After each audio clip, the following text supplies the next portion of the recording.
Сұрағым баяндамашыға бағышталады.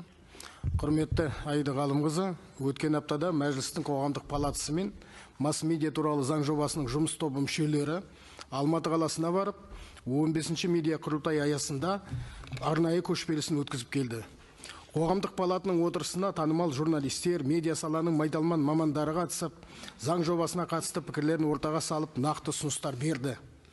Бұл ұсыныстардың дүйім көпшілігі палатаның заң жобасына қатысты ресми ұсынымдарына еніп, мәжілістің барша депутаттарына таратылатын болады. Дегенмен, аманатқа қиянат болмасын деген ниетпен журналистік қауымның нақты бір сұрағын өзіңізге қойғым келіп отыр. Медиа қауымдастық өкілдері үкімет ұсынған заң жобасындағы баспасөз картасына қатысты наразылықтарын ашық айтып отыр. Журналистердің пікірінше бұл норма журналистерді алалауға, бөлуге алып келуі ықтимал. Журналистердің арасында теңсіздік тудырып, құқықтарын шектеуі мүмкін. Қоғамдық палатының мүшелері де пресс-карта журналистің еркіндігі мен ақпарат алу мүмкіндігін шектеуге бағытталған норма деп отыр. Біз Аманатов фракциясы бұл нормаға үзілді кесілді қарсымыз. Мұндай қитұрқы форматтағы шектеу нормаларын енгізуді қою керек деп санаймыз.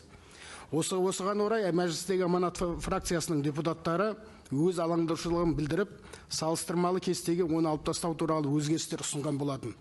Нақты сұрағым, осы нормаға салалық министр ретінде көзқарасыңыз қандай?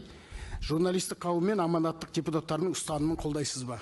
Рахмет. Құрметті Ерлан Жақанұлы, құрметті Айдос Сәміралыұлы, біріншіден жаңа өзіңіз атап өткен қоғамдық палатаның жұмысында осы заң жобасын жан-жақты қарап, пікірталас ұйымдастырып, одан кейін медиа саласында жақсы бастамалар көтергендеріңіз үшін үлкен алғысымды білдіргім келеді.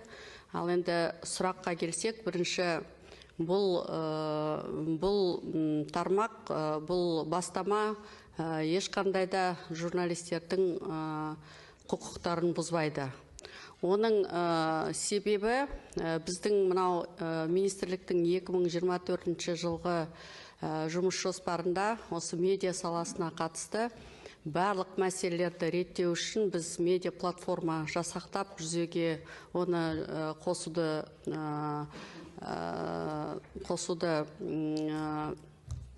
қарастырып отырмыз.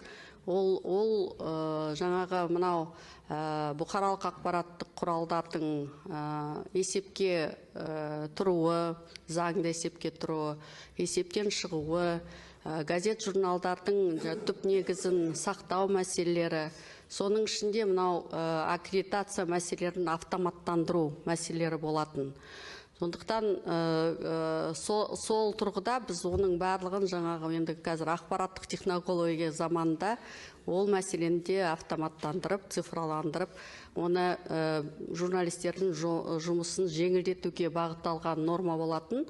Ал енді жаңа өзіңіз айтып отырсыз, осы заң жобасының ең қызу талқыға түсіп, жаңағы депутаттық корпусты да журналистік қауымдастыққа екіге бөліп отырған норма болғандықтан, біз оны құрметті Айдос Әміралыұлы екінші оқылымға дейін тағы да жан-жақты қарап, бір ортақ мәмілеге келсек болады. Біз енді бұл жерде мәселен жоқ, белден басып, тек қана өзіміздің нормамызды енгіземіз деген. Ең басты ол заң жобасы, жалпы заң, мынау журналистердің мүддесіне, журналистердің статусын арттыруға бағытталған. Сондықтан біз бірге қарайық оны.